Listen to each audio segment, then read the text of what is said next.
90 के दशक में कहीं ना कहीं शुरुआत हुई शांति की, जहां लोग डॉन के दशक में तो थे ही, लेकिन उसी बीच कहीं ना कहीं उम्मीद की किरण भी थी।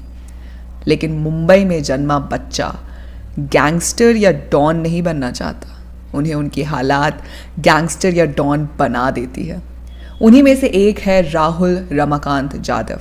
जाधव का जन्म मुंबई में 11 फरवरी साल 1976 में हुआ।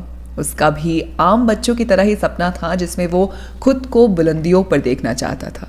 लेकिन कहते हैं ना, सपने कहाँ सभी के पूरे होते हैं। बस लग गई जाधव को नज़र। बेचारा जाधव एक ऐसा पेंटर जिसे एक 9mm की पिस्तल ने उसे उसके सपने को छीन लिया। एक ऐसा बच्चा जिसके एम्बिशन को घटिया सी विस्की ने बर्बाद कर दिया। एक बेटा जिसने अपने चाहने वालों के लिए खुद को बदल दिया। राहुल की माँ की उस वक्त तबीयत ठीक नहीं थी, लेकिन शहर में इमरजेंसी लगने की वजह से उन्हें टाइम पर हॉस्पिटल नहीं ले जा सके। वही जाधव नाराज हो गया था सरकार के कामों से। जाधव के पिता उस वक्त एक ब्लेड बनाने वाली कंपनी में काम किया करते थे, और उस वक्त उनकी आमदनी भी इतनी नहीं थी कि घर अच्छे से चल सके।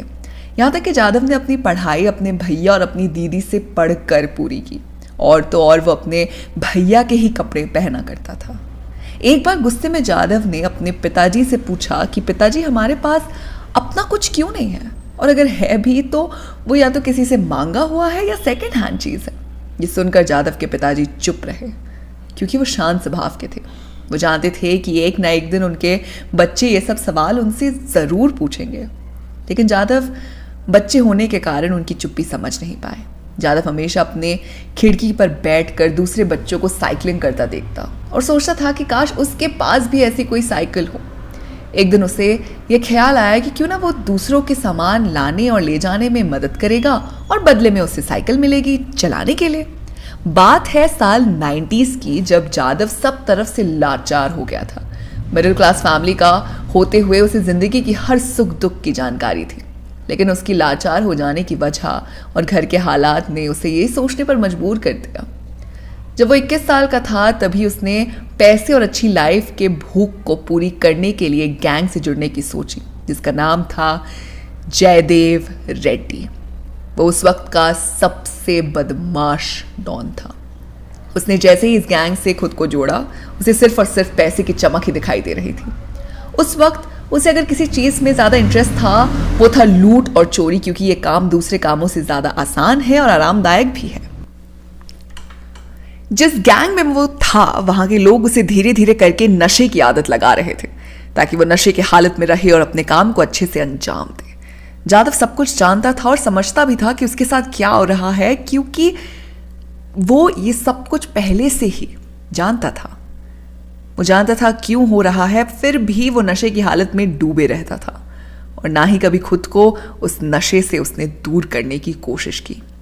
अब जाधव को तो ये काम इजी लग रहा था, तो उसने सोचा कि क्यों ना इस काम में ही अपनी पूंजी अच्छे से लगाई जाए। और फिर उसके बाद साल 1997 में वो जा मिला अंडरवर्ल्ड वालों से। और उस वक्त भारत के हालात ऐसे थे कि गैंगस्टर वालों की वजह से चारों तरफ सिर्फ खून ही खून नजर आ रहा था। ये तो किसी बिजनेस, एक्टर या रियल एस्टेट वालों से जबरदस्ती वसूली की जा रही थी। उसी साल जब मुंबई के पुलिस वालों को ये बात पता चली कि वहां लूट बहुत ज्यादा बढ़ गई है, तो उन्होंने कई ऑपरेशन भी चलाए और उस शहर में एंटी एक्सटॉर्शन सेल लागू हुआ। लेकिन उन्हें इसका भी कोई फर्क नहीं पता था। मजबूरन पुलिस वालों को वो एंटी एक्सटॉर्शन सेल वालों की गिनती 5 से 12 कर दी। जाधव को वो गैंग अब रास आने लगी थी, और उसने अपना एक अलग ही नाम रखा। वो था भीखू, जो एक मशहूर गैंगस्टर सत्या का भी नाम हुआ करता था। जाधव जब इस गैंग में आया, तब से ही वो खुद को सत्या की तरह बनाने की कोशिश करता रहा। लोग उसको पहचान ले, इसीलिए उसने अपने पढ़े लिखे होने का फायदा भी उठाया और स्काइप पर खुद को ऐसा दिखाया मानो कोई उससे वसूली कर रहा हो। और ऐसे ऐसे आइडियाज की वजह से वो उस वक्त का सबसे मोस्ट वांटेड गैंगस्टर बन गया था। साल 2000 तक 3 साल के लिए जाधव ने हवाला डिपार्टमेंट के लिए काम किया, जब उनके पिताजी उनका सड़कों पर घूमना फिरना बंद करवा दिया और कंप्यूटर कोर्स करने के लिए मनवा लिया। जब जाधव ट्यूशन के लिए दूसरे शहर में जा रहा था, तब उसने अपने साथ कई सारे रियल एस्टेट वालों के कॉन्टैक्ट नंबर अपने साथ ले गया, जब ये बात उसके सीनियर्स को पता चली तो उसका उस गैंग में प्रमोशन हो गया और अब वो घर बैठे ही कॉल पर ही वसूली किया करता था।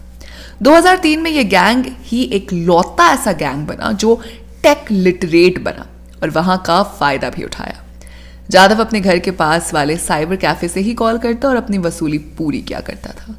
वो हर बार कुछ नई तरकीब अपनाता और इस बार तो उसने प्रोटेक्शन मनी के नाम पर कई सारे पैसे भी वसूल कर लिए और अपने सीनियर को उसने खुश भी कर दिया। लेकिन अब जाधव के सीनियर लोगों को टेंशन हो रही थी कि अगर इसी तरह जाधव अपना काम करता रहा तो वो एक दिन उनकी भी जगह ले लेगा।